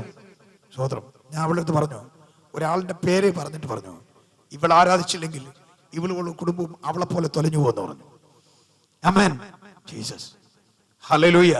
മക്കളായാലും ശരി, മരുമക്കളായാലും ശരി, ആരായാലും ശരി, സോ തോറ്റുപോകും. ജീവിതത്തിൽ എന്ത് ചെയ്യും? വിശ്വാസ ജീവിതത്തിൽ എന്ത് ചെയ്യും? തോറ്റുപോകും. വിശുദ്ധ ജീവിതത്തിൽ എന്ത് ചെയ്യും? തോറ്റുപോകും. കർത്താവിന്റെ നാളിൽ എന്ത് ചെയ്യും? കൈവിടപ്പെടും. വിശ്വസ്തയോടെ ജീവിക്കാൻ കഴിയില്ല.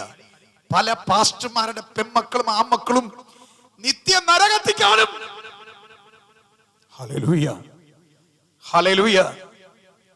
അപ്പത്തിൻ കോൽ എലി ഭക്ഷിച്ചാൽ അപ്പത്തിൻ ഗതി പിന്നെ എന്താകുമെന്ന് പറഞ്ഞ പോലെ പാസ്റ്റർ മോളും പാസ്റ്റർ മോനും നിത്യനരകത്തിൽ കാണുമെങ്കിൽ മറ്റുള്ളവരുടെ കാര്യം പറയണോ? ഹല്ലേലൂയ. ദൈവത്തിന്റെ മക്കളെ, അനേക ഭക്തന്മാരുടെ തലമുറകൾ നിത്യനരകത്തിൽ യാതന അനുഭവിക്കുമ്പോൾ സ്വോത്രം, നമ്മുടെ മക്കളും തലമുറയും നിത്യതയിൽ സന്തോഷിപ്പാൻ നമ്മെ സൗരഭ്യവാസന അവൻ നല്ല യാഗവസ്തുവായി ഇന്ന് പകലക്കാലം ഏൽപ്പിച്ചു കൊടുത്താൽ അവൻ രാജാതിരാജാവായി, ദൈവാതി ദൈവമായി, കർത്താതി കർത്താവായി, ഏറ്റവും വലിയ സൈനിക നേതാവായി നമ്മുടെ കുടുംബത്തിനകത്തേക്ക് ഇറങ്ങി വരും. ദൈവത്തിന്റെ പ്രവൃത്തി വ്യാപരിക്കും. ആരാണ് നമ്മുടെ വീട്ടിനകത്ത് കൈവിടപ്പെടുന്നതെന്ന് നമ്മൾ ഇന്ന് മനസ്സിലാക്കണം. ഹല്ലേലൂയ. ഒരാൾ ആത്മീക തീക്ഷ്ണത നഷ്ടപ്പെട്ട് ജീവിക്കുകയാണെങ്കിൽ ആ വ്യക്തി നഷ്ടപ്പെട്ടു പോകും എന്ന കാര്യം നമ്മൾ വളരെ കാര്യമായി ഗ്രഹിക്കണം.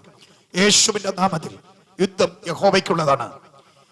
അവൻ രണ്ടാം മുദ്ര പൊട്ടിച്ചപ്പോ കണ്ടോ, പൈശാചിക രാജ്യം ഇവിടെ യുദ്ധം ചെയ്യുന്നു എന്നല്ല.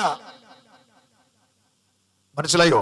സ്തോത്രം, സ്തോത്രം. ചിലർ വിചാരിക്കുന്നത് വരാൻ പോകുന്ന അനിഷ്ടമായ ഭയങ്കര കഷ്ടകാലത്ത് സാത്താൻ അവനോട് പരിപാടി ചെയ്യുന്നതെന്നാണ്.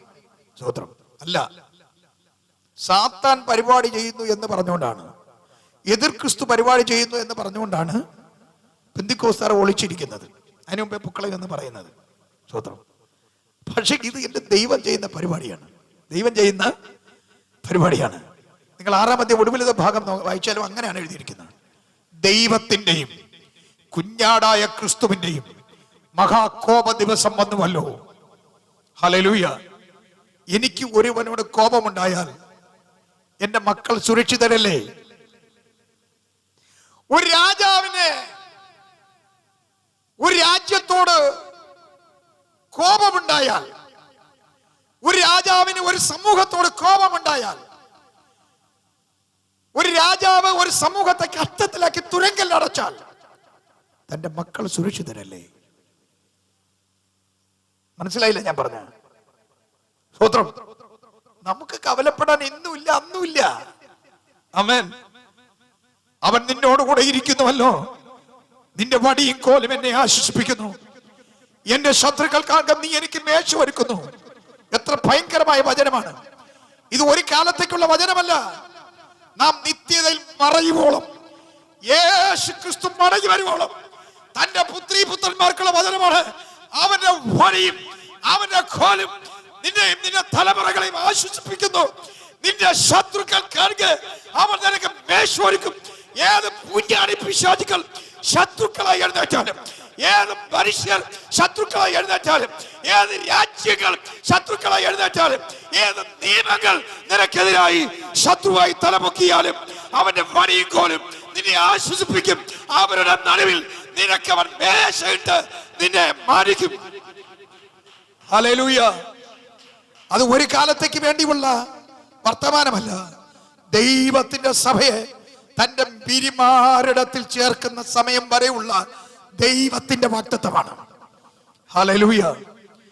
We are safe and secured all times in Christ Jesus. എന്തെല്ലാം ക്രൈസിസ് ലോകത്ത് വന്നാലും, ലോകം മുഴുവൻ എതിരായാലും, ഭൂമി മുഴുവൻ മഹാക്ഷാമത്തിൽ കഷ്ടത്തിലായാലും, we are safe and secured. Hallelujah. അതാണ് നമ്മളൊരു ചോദ്യം ചോദിക്കില്ലേ, നീ രക്ഷിക്കപ്പെട്ടതാണോ? രക്ഷിക്കപ്പെട്ടത് തന്നെങ്കിൽ യു ആർ സേഫ്. ഹല്ലേലൂയ. അവൻ മുദ്ര പൊട്ടിച്ചപ്പോൾ എന്ന് പറഞ്ഞാൽ ലോകത്ത് അതിദാരുണമായ ചില സംഗതികൾ ദൈവം നടപ്പാക്കാൻ പോകുന്നു. ആർക്ക്? ലോക ജനതയ്ക്കെതിരെ. എന്തുകൊണ്ട്? ദൈവത്തെ വിട്ട് അന്യപ്പെട്ടത് കൊണ്ട്. ഹല്ലേലൂയ. സുവിശേഷം കേൾക്കുമ്പോ ചെവി പൊത്തിക്കളഞ്ഞത് കൊണ്ട്, സത്യാരാധന കേൾക്കുമ്പോ അരോചകമായി തോന്നിയത് കൊണ്ട് ദൈവം എഴുന്നേറ്റ് ചിലത് ചെയ്യാൻ പോകുന്നെന്ന്. അതാണ് വെളിപ്പാട് പുസ്തകം 6-ാം അധ്യായം 3-4 വാക്യങ്ങൾ. ലോക ജനത ദൈവത്തിനും ദൈവസഭയ്ക്കും ദൈവവചനത്തിനും എതിരായി നിലകൊള്ളുക മാത്രമല്ല, അവർ ദൈവത്തെ വിട്ടുപോകുകയും കൂടെ ചെയ്തതുകൊണ്ട് ദൈവകോപം ലോക ജനതമേൽ തട്ടണം. അത് തട്ടാൻ രണ്ടാം മുദ്ര പൊട്ടിക്കുന്നു. രണ്ടാം മുദ്ര പൊട്ടിക്കുന്നു എന്ന് പറഞ്ഞത് നടപ്പിലാക്കുന്നു എന്നാണ് അതിന്റെ അർത്ഥം. ബൈബിൾ ഭാഷ എന്നേ ഉള്ളൂ. എന്താണ്? നടപ്പിലാക്കുന്നു. എന്ന് പറഞ്ഞാൽ 7 ഇങ്ങനെ ഉദ്ദേശിച്ചോളൂ, 7 പേജുകളാൽ എഴുതപ്പെട്ട ഒരു പുസ്തകം. 1-ാം പേജിൽ ഇന്നതൊക്കെ നടപ്പിലാക്കണം എന്ന് എഴുതിയിരിക്കുന്നു ലോക ചരിത്രത്തിൽ. 2-ാം പേജിൽ ഇന്നതെല്ലാം നടപ്പാക്കണമെന്ന് എഴുതിയിരിക്കുന്നു. ഇങ്ങനെ 7 താളുകൾ എന്ന് വെച്ചോ. 7 പേജും കൂടെ ഒരുമിച്ച് സീൽ ചെയ്തിരിക്കുന്നു. അതെല്ലാം ആ പേജുകൾ ഒട്ടിയിരിക്കുമ്പോൾ നിങ്ങൾ ശ്രദ്ധിക്കൂ. 1-ാം പേജ് ആ ഒട്ടിപ്പിൽ നിന്ന് എടുത്തു എന്ന് പറഞ്ഞാൽ അത് നടപ്പിലാക്കി. 2-ാം പേജ് എടുത്തു, ആ ഒട്ടിപ്പിൽ നിന്ന് എടുത്തു, മുദ്ര പൊട്ടിച്ചു എന്നാണ് ഭാഷാ പ്രയോഗം. 2-ാം ഭാഗം എന്ത് ചെയ്യുന്നു? നടപ്പാക്കുന്നു. 2-ാം ഭാഗം നടപ്പാക്കുമ്പോഴാണ് അവിടെ എഴുതിയിരിക്കുന്നത്, സ്വതന്ത്രം 2-ാം ജീവി പുറപ്പെട്ടു. 2-ാം ജീവി പുറപ്പെട്ടു. അപ്പോൾ സ്വർഗലോക ജീവികളെ ദൈവം ഉപയോഗിക്കുന്നു എന്നർത്ഥം. ദൈവം എല്ലാവരെയും ഉപയോഗിക്കും. ദൈവം സാത്താനെ ഉപയോഗിക്കും. നമുക്ക് വേണമെങ്കിൽ സാത്താനെ ഉപയോഗിക്കാം. സ്വതന്ത്രം. ആമേൻ. പൗലോസ് സാത്താനെ ഉപയോഗിച്ചിട്ടുണ്ട്. ഒരുത്തൻ അവിശ്വാസിയായി ജീവിച്ചേ, നുണയൊക്കെ പറഞ്ഞ് കുണ്ടണിയൊക്കെ പറഞ്ഞ് അടിയുണ്ടാക്കി നിവൃത്തിയില്ലാത്തൊരു ഘട്ടം വന്നു എന്നപ്പോൾ പൗലോസ് ഒരിക്കൽ അവനെ അങ്ങ് പിടിച്ചു. ഇങ്ങനെ പറയും, നീ ദൂഷണം പറയാതിരിക്കേണ്ടതിന് നിന്നെ ഞാൻ ആകെ സാത്താനെ ഏൽപ്പിക്കുകയാണ്. ജീസസ് ഒരുത്തനെ വിളിച്ചിട്ട് പറഞ്ഞു, ജഡസംഹാരത്തിനായി ഏൽപ്പിച്ചിരിക്കുന്നു. സ്വതന്ത്രം. അപ്പം ഈ ജഡത്തിൽ കഷ്ടത വരുന്ന എന്തുകൊണ്ടാണ്? സ്വതന്ത്രം ഉണ്ടോ? ദൂഷണം നടത്തിയാൽ ജഡത്തിൽ കഷ്ടത കുറയും. ആമേൻ. ഏതോ ഒരു പിശാചി എന്ത് ചെയ്യുന്നു? ജഡത്തെ കുത്തി മുറിവേൽപ്പിക്കുന്നു. എന്തിന്?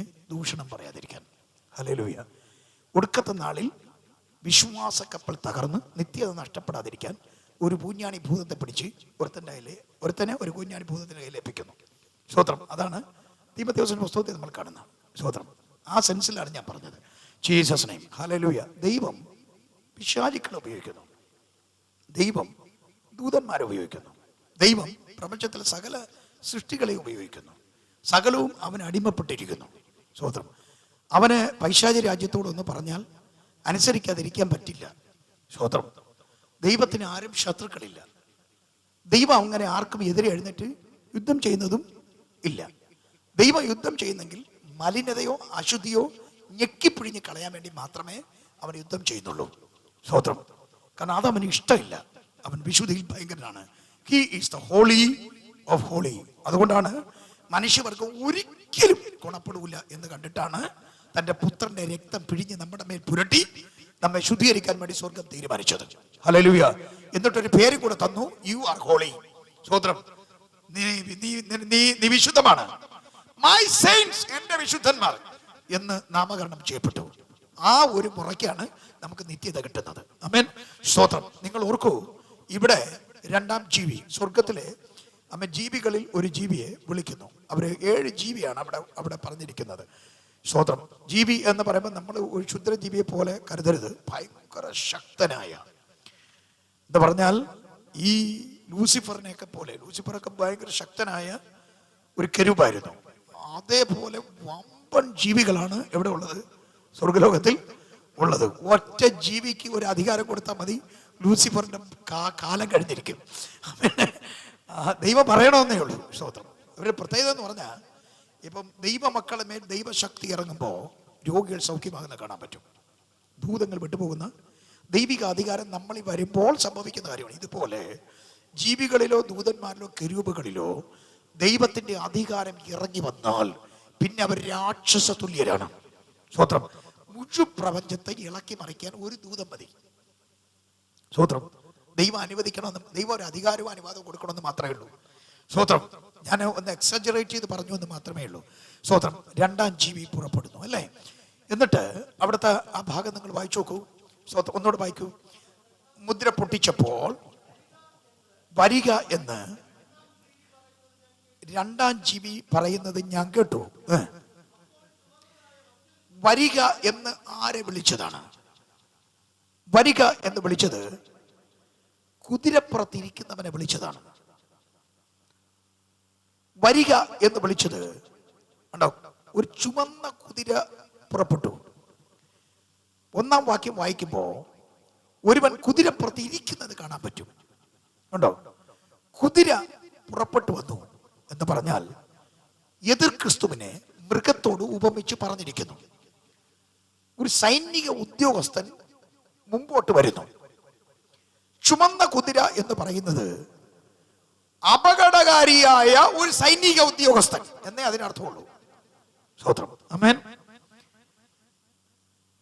വെളിപ്പാട് പുസ്തകം 13:1 ദ ബീസ്റ്റ്, മൃഗം എന്ന് വിളിക്കുന്നു. ആ മൃഗത്തെ അല്പം കൂടെ വെളിപ്പെടുത്തിക്കൊണ്ട് ചുമന്ന കുതിര എന്ന് പറഞ്ഞിരിക്കുന്നു. അപകടകാരിയായ ഒരു സൈനിക ഉദ്യോഗസ്ഥൻ. അതിനെ 2 തെസ്സലോനിക്കർ ലേഖനം 2-ാം അധ്യായം 3 മുതൽ വാക്യങ്ങൾ വായിച്ച ദ മാൻ ഓഫ് ലോലെസ്നെസ് എന്ന് വിളിക്കുന്നു. സ്തോത്രം. അധർമ്മമൂർത്തിയായവൻ എന്ന് വിളിക്കുന്നു. സ്തോത്രം. കർത്താവിന്റെ വാക്കുകളിൽ എതിർ ക്രിസ്തു എന്ന് വിളിക്കുന്നു. ജീസസ് അവൻ പുറപ്പെട്ടു വരുന്നു. ഇനി അവിടെ ചുമന്ന കുതിര എന്ന് പറയുന്നത് വാസ്തവത്തിൽ ഒരു യുദ്ധ സൂചനയാണ്. ലോകത്തെന്തോ അപകടകരമായി സംഭവിക്കാൻ പോകുന്നു എന്ന് വിളിച്ചു പറയുന്ന ഒരു സിമ്പലാണ് കൊടുത്തിരിക്കുന്നത്. സ്തോത്രം. 1-ാം ജീവി വരിക എന്ന് പറയുമ്പോൾ സംഭവിച്ചതുപോലെയല്ല. അവിടെ സമാധാനം എന്ന് പറഞ്ഞ രംഗപ്രവേശം ചെയ്യുന്നു. വെള്ളക്കുതിര എന്ന് പറഞ്ഞാൽ സമാധാനകാംക്ഷി എന്ന് പറഞ്ഞുകൊണ്ട് ഒരു സൈനിക ഉദ്യോഗസ്ഥൻ വരുന്നു. ആ സൈനിക ഉദ്യോഗസ്ഥന്റെ സ്വഭാവം വെളിപ്പെടുന്നതാണ് 2-ാം ജീവിയുടെ കാലം, 2-ാം മുദ്രയുടെ കാലം. 2-ാം മുദ്രയുടെ കാലത്ത് സമാധാനം സമാധാനം എന്ന് പറഞ്ഞു വന്ന സൈനിക ഉദ്യോഗസ്ഥന്റെ തനി സ്വഭാവം വെളിപ്പെടുന്നു. ചിലര് കല്യാണത്തിന് മുമ്പ് എന്തെല്ലാം സ്നേഹപ്രകടനം കാണിക്കുമെന്ന് അറിയാമോ? അയ്യോ, പിന്നെ ഭയങ്കരം. സ്തോത്രം. കല്യാണം കഴിച്ച് 2 നാൾ കഴിയുമ്പോഴത്തേക്ക് തനി സ്വഭാവം വെളിപ്പെട്ട് വരും. സ്തോത്രം. അതാണ് ഞാൻ കഴിഞ്ഞ ദിവസം പറഞ്ഞത്. ഒരു കുട്ടിയെ വശീകരിച്ച്, ഒരു ക്രിസ്തീയ പെൺകുട്ടിയെ ഒരു മുസ്ലിം യുവാവ് വശീകരിച്ച് കൊണ്ടുപോയി. കഴിഞ്ഞ ദിവസത്തെ ഒരു ന്യൂസ്. വശീകരിച്ച് കൊണ്ടുപോയി അനേക വട്ടം പലയിടങ്ങൾ കറങ്ങി. അവസാനം ഒരു ദിവസം ഇവളെ സ്നേഹത്തിന് പാട്ടിലാക്കിയതിന് ശേഷം കുടിക്കാൻ ഒരു ഗ്ലാസ് പാനീയം കൊടുത്തു. പെട്ടെന്ന് അവൾ അൺകോൺഷ്യസ് ആയി. അവളുടെ ചിത്രങ്ങൾ എടുത്തു. പിന്നെ അന്ന് മുതൽ ഇവൾ വീട്ടിലേക്ക് എന്നും വരും പോലെ തിരിച്ചു വന്നു. അപ്പോഴേനെ ഉറങ്ങിപ്പോയി, ബോധമില്ലാതെ. ബോധം വീണപ്പോൾ അവൾ വീട്ടിലേക്ക് വന്നു. വീട്ടിലേക്ക് വന്നു കഴിഞ്ഞപ്പോൾ നേരത്തെ ഉള്ളതുപോലെ അല്ല സംസാരം. അവൻ്റെ സംസാരത്തിന് വ്യത്യാസമുണ്ടായി. അവൻ ഭീഷണിപ്പെടുത്താൻ തുടങ്ങി. നിന്റെ ചിത്രങ്ങളാണിത്, ഞാൻ നിന്നെ ഇന്നതുപോലെ ചെയ്യും, ഇന്നതുപോലെ ചെയ്യും, ഇന്നതുപോലെ ചെയ്യും എന്ന് പറഞ്ഞ് അപകടപ്പെടുത്തി ആ കുട്ടിയെ നശിപ്പിക്കുന്ന രംഗത്തെക്കുറിച്ച്. ഇതുപോലെ ജീസസ് ഒരു സൈനിക ഉദ്യോഗസ്ഥൻ സമാധാനം എന്ന് ലോകത്തോട് പറഞ്ഞുകൊണ്ട് യുദ്ധങ്ങളും യുദ്ധശ്രുതികളും ഉണ്ടായിക്കൊണ്ടിരിക്കുമ്പം ലോകരാഷ്ട്രത്ത് വെളിപ്പെട്ട് വരും. അവൻ വന്നതിന് ശേഷം, അധർമ്മമൂർത്തി വെളിപ്പെട്ട് വന്നതിന് ശേഷം അവന്റെ സ്വഭാവത്തിന് മാറ്റം വരുന്നതാണ്. ചുമന്ന കുതിര വെളിപ്പെടും. സ്തോത്രം. അപ്പൊ എന്ത് സംഭവിക്കും? വായിക്കേ. പുറപ്പെട്ടു. അതിന്റെ പുറത്തിരിക്കുന്നവന് മനുഷ്യർ അന്യോന്യം കൊല്ലുവാൻ തക്കവണ്ണം ഭൂമിയിൽ നിന്ന് സമാധാനം എടുത്തു കളഞ്ഞു. മനസ്സിലായി കാണുമായിരിക്കും. രാജ്യങ്ങൾ ഇരുചേരിയിൽ വന്നു ചേരുന്നു. ഈ കുതിരപ്പുറത്തിരിക്കുന്ന സൈനിക ഉദ്യോഗസ്ഥൻ ഓരോ രാജ്യങ്ങളെ കീഴ്പ്പെടുത്താൻ വേണ്ടി രാജ്യങ്ങളെ അങ്ങോട്ടും ഇങ്ങോട്ടും കൊല്ലിക്കുന്നു. ജാതി ജാതിയോട് എന്ത് ചെയ്യുന്നു? എതിർക്കത്തക്കവണ്ണം കൊല്ലിക്കുന്നു. ഇവന്റെ സംഭാഷണത്തിൽ ആളുകൾ ഇളകി മറിയുന്നു. പറഞ്ഞ് മനസ്സിലായോ? സ്തോത്രം. അതിനിടയ്ക്ക് പ്രസംഗം കേൾക്കണം. ആളുകൾ കേട്ടോണ്ടെന്ന് ഞാൻ ഉൾപ്പെടെ ഇളകി മറിഞ്ഞു പോകും. ഇതുപോലെ ഇവന്റെ സംസാരത്തിൽ ഒരു ജാതി തന്നെ ആ ജാതിക്കെതിരെ ഇളകി മറിയും.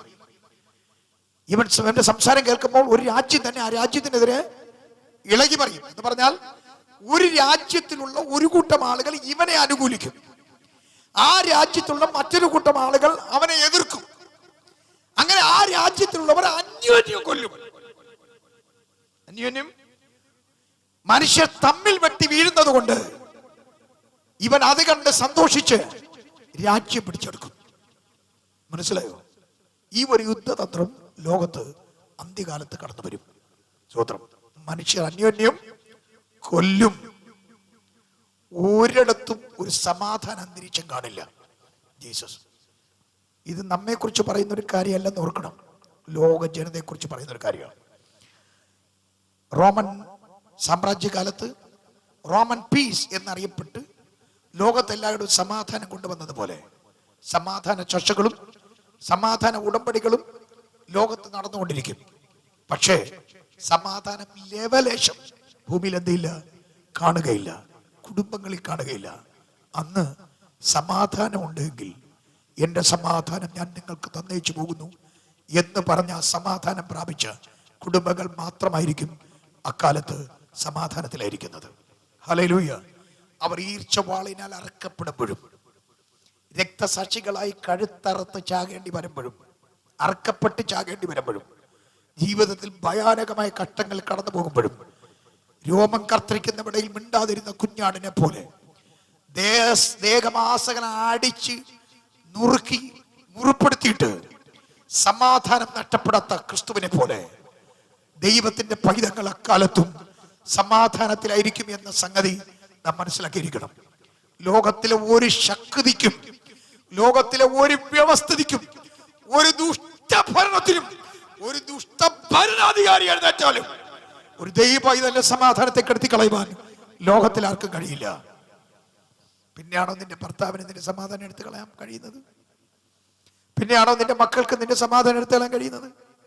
പിന്നെയാണോ നിന്റെ ഭാര്യയ്ക്ക് നിന്റെ സമാധാനം എടുത്തു കളയാൻ കഴിയുന്നത്? പിന്നെയാണോ നിന്റെ അതിരിൽ താമസിക്കുന്ന അയൽവക്കക്കാരൻ നിന്റെ സമാധാനം എടുത്തു കളയാൻ കഴിയുന്നത്? ആരെങ്കിലും നമ്മുടെ സമാധാനത്തെ കവർന്നെടുക്കുന്നെങ്കിൽ ഞാൻ ഇന്ന് നിങ്ങളോട് ഉറക്കം വിളിച്ചു പറയുന്നു, നിങ്ങൾ ക്രിസ്തുവിന്റെ സമാധാനം ഇതുവരെ പ്രാപിച്ചിട്ടില്ല. ഇന്ന് പകലിൽ ഇവിടെ വിട്ട് എഴുന്നേറ്റ് പോകുന്നതിന് മുമ്പ് കർത്താവിന്റെ സമാധാനം നിങ്ങൾ പ്രാപിച്ചെടുക്കണം. അവൻ പറഞ്ഞു, ലോകം തരുന്ന സമാധാനമല്ല ഞാൻ നിങ്ങൾക്ക് തരുന്നത്, my peace I give you. എന്നെ ശസ്ത്രദം ശ്രമിക്കുന്ന പ്രിയപ്പെട്ടവരെ, ജോലി സ്ഥാപനങ്ങളിലോ ഭവനത്തിലോ കുടുംബത്തിലോ സമൂഹത്തിലോ സമാധാനമില്ലാത്തവരായി നിങ്ങൾ അലയുന്നുവെങ്കിൽ ഇതാ യേശുവിന്റെ നിൽപ്പുണ്ട്. അവൻ നിങ്ങളോട് ഉറക്കം അവൻ നിലവിളിച്ചു പറയുകയാണ്, മറ്റൊരാൾ തരുന്ന സമാധാനമല്ല, അത് അറ്റുപോകും, അത് തീർന്നു പോകും, അത് നിന്നു പോകും. എന്റെ സമാധാനം ഞാൻ നിങ്ങൾക്ക് തരുന്നു. ക്രൂശിന്റെ ചുവട്ടിൽ വന്നിട്ട് നീ ഉയരങ്ങളിലേക്ക് നോക്ക്. കൈകാലുകൾ തുളയ്ക്കപ്പെട്ടവനായി ആളുകൾ അവന്റെ മുഖത്ത് നോക്കി ആക്രോശിച്ച് നിന്ദിച്ച് പരിഹസിച്ചിട്ടും ഇളകി മറിയാത്ത ക്രിസ്തു, ആക്രോശിക്കാത്ത ക്രിസ്തു, കോപിക്കാത്ത ക്രിസ്തു, സമാധാനത്തിൽ കഴിയുന്ന ക്രിസ്തു. ഹല്ലേലൂയ. അവന്റെ സംയമനവും അവന്റെ സമാധാനമല്ലേ അവനെ വലിയവനാക്കിയത്? അവന്റെ സമാധാനം അവന്റെ സംയമനമല്ലയോ അവനെ പ്രസിദ്ധനാക്കിയത്? അവന്റെ സമാധാനവും അവന്റെ സംയമനമല്ലയോ ആരാധ്യരിൽ യോഗ്യനാക്കി മാറ്റിയത്? അവന്റെ സമാധാനവും അവന്റെ സംയമനമല്ലയോ മരണത്തിന്റെ പാശങ്ങളെ പൊട്ടിച്ച് വലിച്ചെറിഞ്ഞത്? എല്ലാ പാതാള ഗോപുര ശക്തികളെയും തകർത്തത് ആ സമാധാനത്തിലല്ലയോ? നിനക്കും എനിക്കും ക്രിസ്തുവിന്റെ സമാധാനമുണ്ടെങ്കിൽ സകല പാതാള ഗോപുരങ്ങളെ തകർക്കാൻ കഴിയും. നിനക്കും എനിക്ക് സമാധാനമുണ്ടെങ്കിൽ സകല പൈശാചിക തീയമ്പുകളെ തകർക്കാൻ കഴിയും. നമ്മുടെ മേൽ വരുന്ന ആക്രോശങ്ങൾ എന്നേക്കുമായി അവസാനിക്കും.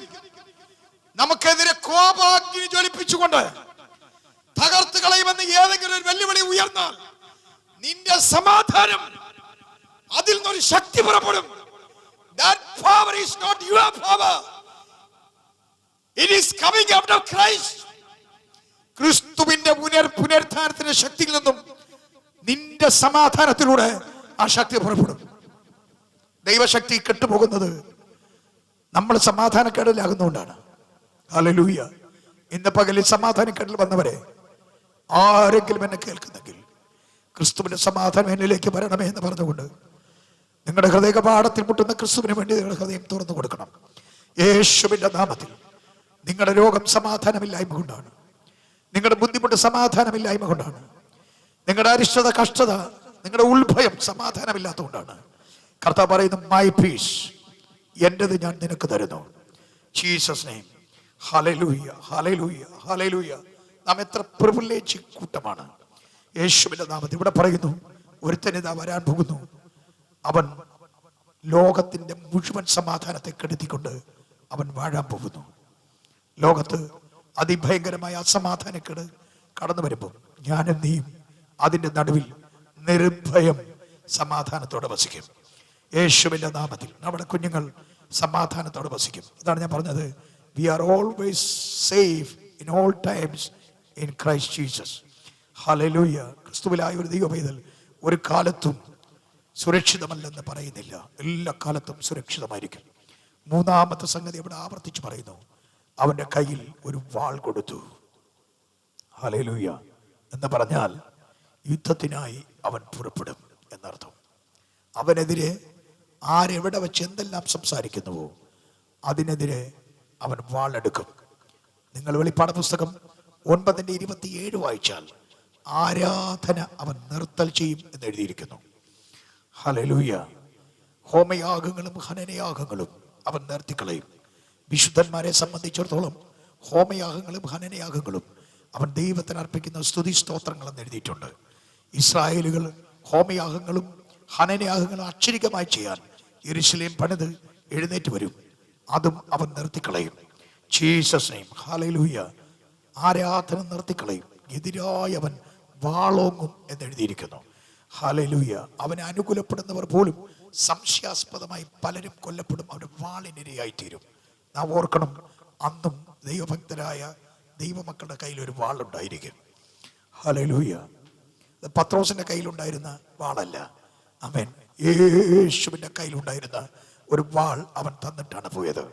യേശുവിന്റെ നാമത്തിൽ അവന്റെ വായിൽ നിന്നും വാൾ പുറപ്പെടുന്നു എന്ന് വെളിപ്പാട് പുസ്തകം 1-ാം അധ്യായത്തിൽ എഴുതിയിരിക്കുന്നു. നിങ്ങൾ 11-ാം അധ്യായത്തിൽ വന്നാൽ 2 സാക്ഷികൾ എഴുന്നേറ്റ് വന്ന് അവരുടെ വായിൽ നിന്ന് തീ വാളായിട്ട് അയക്കുന്നതിനെ കുറിച്ച് എഴുതിയിരിക്കുന്നു. അന്ന് എന്നും നിന്റെ വായ്ക്ക് അവൻ ശക്തി നൽകും എന്ന് എഴുതിയിരിക്കുന്നു. എന്ന് പറഞ്ഞാൽ നിന്റെ വായിൽ അവൻ തൻ്റെ വചനം തരും. വചനം ഇരുവായ്ത്തരമുള്ള വാൾ പോലെ പുറപ്പെടും എന്ന് എഴുതിയിരിക്കുന്നു. നിന്നെ ഉപദ്രവിക്കുന്നവരെ, നിന്നെ പകയ്ക്കുന്നവരെ, നിന്നെ നിന്ദിക്കുന്നവരെ, ഹല്ലേലൂയ, നിന്റെ വായിലെ വചനം, സ്തോത്രം, അവരെ രക്ഷിക്കുകയോ ഒടുക്കിക്കളയുകയോ ചെയ്യും എന്ന അർത്ഥത്തിലാണ് ഇരുവായ്ത്തരമുള്ള വാൾ എന്നെഴുതിയിരിക്കുന്നത്.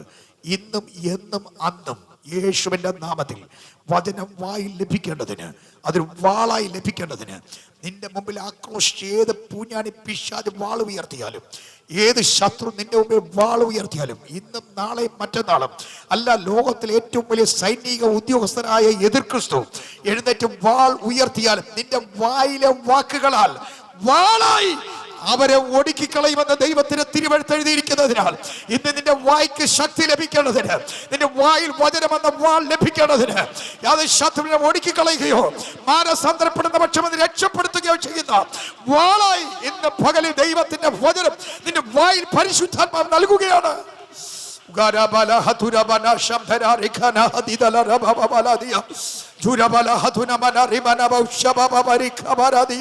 കർത്താവിന്റെ നാമം ശക്തിയോടുകൂടെ ഘോഷിക്കപ്പെടട്ടെ. യേശുവിന്റെ നാമത്തിൽ കർത്താവ് അങ്ങ് വരാറായി. ഞാൻ അതേ ഓർത്ത് ദൈവത്തിന് സ്തോത്രം